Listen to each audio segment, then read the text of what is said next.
lelembutan di urang teh aya 7 handapeun susu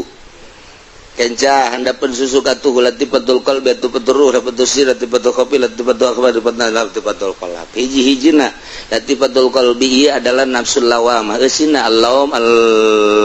al-makruh terus alam terus beres eta terus latifatul beres geus kabeh dibereanya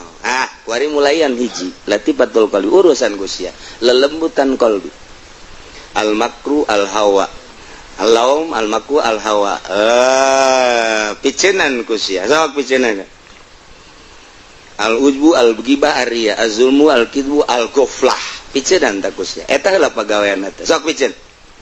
picenan terus zikir terus tafakur naiklah ke muraqabah urusan eta teng makomna makom ieu kuari urang geus datang ka makom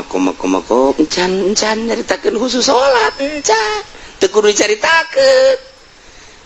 begeus ieu mah panjang dongengna ieu mah singkatna bae datanglah urang ka makom ieu tah kudrat